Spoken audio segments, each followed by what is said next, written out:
I never imagined that after 10 years of marriage, I'd be writing about the collapse of my relationship like this. My wife, Aisha, and I had what people would call a picture-perfect life. We owned a modest house, shared countless vacations, had deep conversations late into the night, and never ran out of things to laugh about. At least, that's how it seemed from the outside. A few months ago, I started noticing subtle changes. Aisha became distant, often lost in her phone, texting someone with a slight smile that wasn't meant for me. Her excuses to stay out late grew more frequent. Work ran late. Girls' night. I just needed some air. My gut knew something was wrong, but I refused to believe the woman I trusted more than anyone could be lying to me. It all came crashing down when I found a receipt in her purse from a hotel.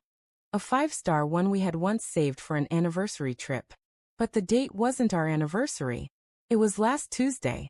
She had told me she was at her friend's house, helping her through a breakup. Confronting her was surreal.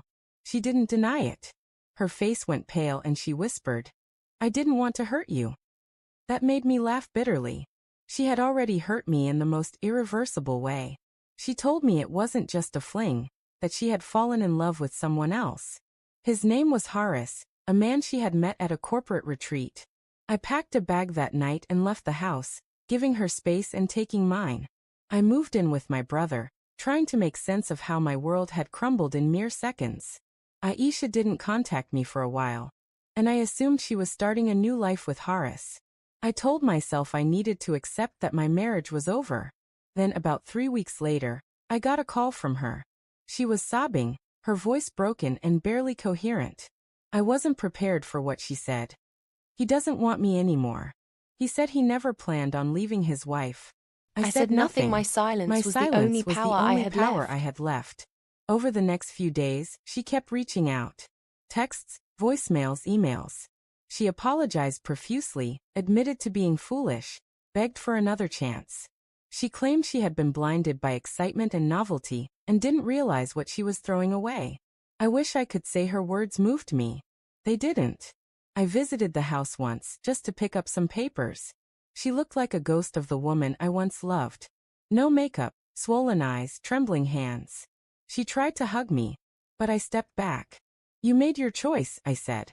"You don't get to rewrite it now just because it didn't go your way."